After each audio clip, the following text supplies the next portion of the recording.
Om Shanti. 5 April 1981. या मुरलीचं नाव आहे समर्थ कर्माचे आधार धर्म. आज बाप दादा आपल्या विश्व परिवर्तक विश्व कल्याणकारी मुलांना पाहत आहेत. ब्राह्मण जीवनाची यथार्थ धारणा आहे, मी श्रेष्ठ आत्मा आहे.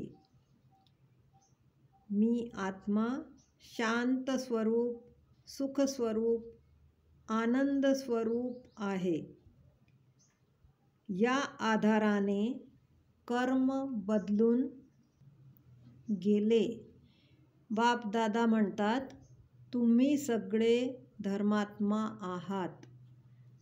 धर्मात्मा बनले की व्यर्थ वा साधारण कर्म संपून जातात. पहिला पाठ आहे, मी कोण आहे. याचे उत्तर शोधताना खूप मोठी यादी बनते, कारण कर्माच्या आधारावर सगळ्यात जास्त टायटल्स बाबांचे आहेत आणि बाबांबरोबर तुम्ही मदतगार आहात. जे बाबांचे टायटल्स ते तुमचे टायटल्स. सगळ्यात तुम्ही मास्टर बनले. देवतांची पण टायटलची यादी इतकी मोठी नाही. या संगमचे टायटल्स तुमची डिग्री आहे. रोज नवीन नवीन टायटल स्मृतीमध्ये ठेवून टायटलच्या धारणास्वरूप धर्मात्मा बनून कर्म करा. कर्म करत असताना धर्म सोडू नका. धर्म आणि कर्मचा मेळ होणे हीच संगमयुगाची विशेषता आहे. बाबांनी या संगमयुगात आत्मा आणि परमात्माचे तुटलेले संबंध जोडले. तुम्ही मुलांनी पण धर्म आणि कर्म जोडून घ्यायचे आहे. जसे कर्मयोग,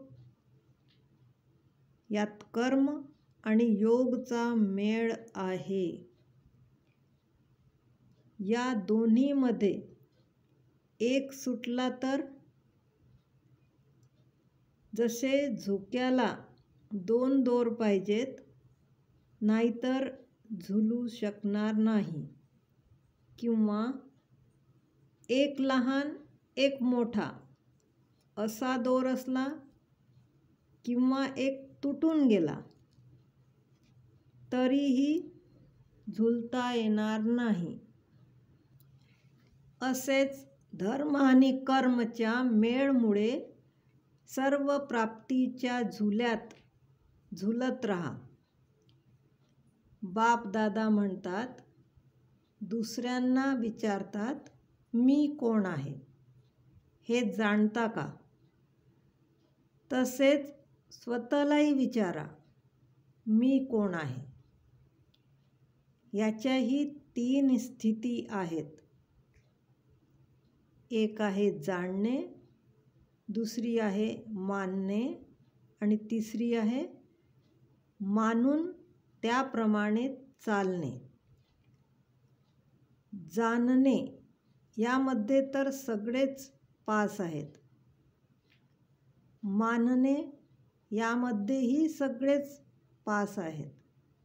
पण 3रा नंबर मानून चालणे म्हणजेच स्वरूप बनणे.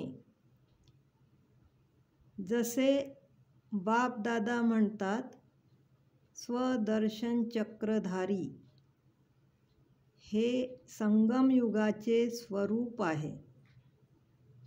नेहमी स्वदर्शन चालते की परदर्शन? या देहाला पाहणे हेही परदर्शन आहे. स्व आत्मा आहे, देह पर आहे, प्रकृती आहे. प्रकृती भावमध्ये येणे म्हणजे प्रकृतीच्या वशीभूत होणे. हे पण परदर्शन चक्र आहे. व्यर्थ संकल्प वा पुराणे संस्कार याचा संबंधही देहभानाशीच आहे. आत्मिक स्वरूपचे संस्कार जे बापाचे संस्कार तेच आत्म्यांचे संस्कार. बाबांचे संस्कार आहेत नेहमीसाठी विश्वकल्याणकारी, परोपकारी, रहमदिल, वरदाता. संस्कार बनणे म्हणजे संकल्प, बोल आणि कर्म त्याच प्रमाणात सहज चालणे. समजा की संस्कार ऑटोमॅटिक चाबी आहे. यामुळे ऑटोमॅटिक आत्म्याला आपल्याप्रमाणे चालवत राहतात. जसे खेळण्याला चाबी दिली की ते नाचतच राहते, असे जीवनात संस्कार म्हणजे चाबी. जेव्हा मी कोण आहे हे स्वरूपमध्ये आणलं, यालाच म्हणतात धर्माला कर्ममध्ये आणलं. काहीही हो, धरत पर्ये धर्म न छोडिये. या स्लोगनला नेहमी स्मृतीमध्ये ठेवा. सगळ्यात पहिला अधिकार आहे पवित्रतेचा. याच्या आधारावर सुख, शांती, सर्व अधिकार प्राप्त होतात. पवित्रतेचा अधिकार घेण्यासाठी नेहमी नंबर 1 राहा. मग प्राप्तीमध्येही नंबर 1 बनून जाल. यामुळेच लास्ट सो फास्ट जाता येईल. बापदादा म्हणतात, कुमारीला 100 ब्राह्मणांपेक्षा उत्तम मानतात, पण 100 ही पण हद झाली. ह्या तर सर्व बेहदच्या विश्वकल्याणकारी आहेत. जेव्हा सर्व विशेषता धारण कराल तेव्हा संपन्न बनाल. संकल्प दृढ असला की प्राप्ती होऊनच जाते. स्वतःला पाहणे म्हणजे निर्विघ्न बनणे. मनपसंतचे प्रमाणपत्र आहे की नाही हे पाहण्यासाठी बापदादांच्या कमऱ्यामध्ये गेले की समजते. कारण यावेळेस बाबा आरसा बनतो आणि या आरशात सगळंच स्पष्ट दिसते. जर या ठिकाणी बाबांच्या समोर स्वतःचे मन प्रमाणपत्र देईल की मी ठीक आहे, तर समजा ठीक आहे. जो ठीक राहू शकतो तो स्वतःला बदलवू शकतो. जर आपली चूक झाली आणि कबूल केली, ही काही मोठी गोष्ट नाही. पण चूक नसताना लोकसंग्रहासाठी कबूल केली, ही आहे महानता. मोहजित राजाच्या गोष्टीप्रमाणे कोणीही तुम्हाला भेटायला आला तर त्याला फरिश्त्याचा अनुभव झाला पाहिजे. या वर्षात विशेष सहनशीलतेचा गुण धारण करा.